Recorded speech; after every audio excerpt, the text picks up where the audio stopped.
So visualize is a general practice of Kanban, and it helps you to visualize the flow of the work. Now, what does that mean? So every business has a value chain.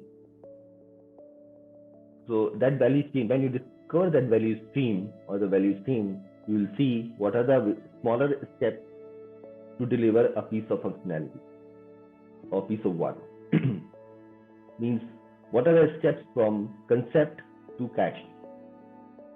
So when you generate the ideas, you convert them into deliverables, and certainly you earn your revenue or money from by selling it to the customer. So what are the various work stages that you have from concept to cash? Until and unless you make those work stages transparent, you cannot manage the flow. Now, what are those stages? So those stages are all the dominant activities that you have to do to complete that piece of work. People handovers, these are not dominant activities. They can be on the line. Any dominant activity that is changing the state of the work is your workforce state. For example, in a software development life cycle, we say that there is ideas, then we'll do the market research, then we'll do the discovery, we'll come out with a prioritized list of the prioritized backlog, and then we'll move it to development. Within development also there could be various stages. Like we'll do the coding, we might do the code review, maybe unit testing, and then we'll move it to test.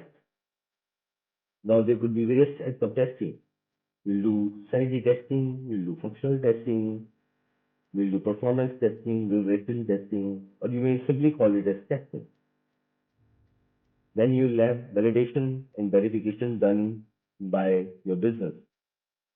Then you might have validation and verification done by your users. And then you deliver it. And when you release it to production or release your product to the market, there can be various steps in releasing also. And there can be certain dominant activities within the release as well. So you'll have to, the idea is that you have to visualize each and every work stage.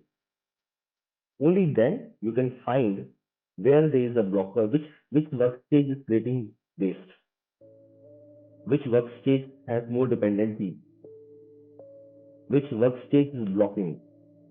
Is it being blocked because we have less number of specialists working in that work stage? Is it being blocked because of any internal dependency? So you will be able to visualize.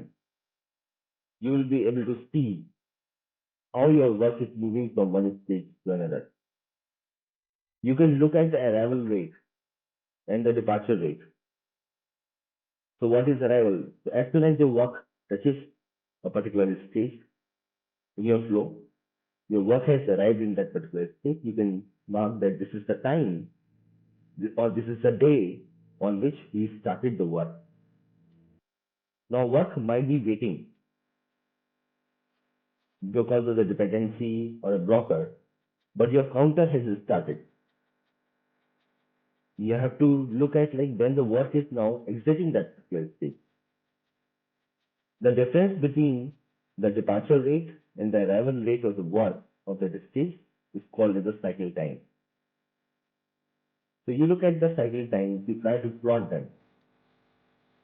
You might find that there are certain patterns that are coming when you plot that are being, you can observe certain patterns of your cycle time. You might come across the pattern like 5 items are finishing with a cycle time of 8 days, whereas there are few outliers on the side which are finishing quite late or somehow the work is finishing early. So your cycle time over here is 8 days on an average. Then you have to look at it, why 8 days? Is it really taking 8 days to complete that piece of work? Or is it lesser? So when you visualize, you'll be able to look at like what are the blockers, what is the cycle time, and how much time are you spending to generate this or to wait. So visualization helps you to visualize the flow of the work as well as where are the blockers and what is that important thing that you need to solve. What is that priority thing that you need to solve to make your smooth flow.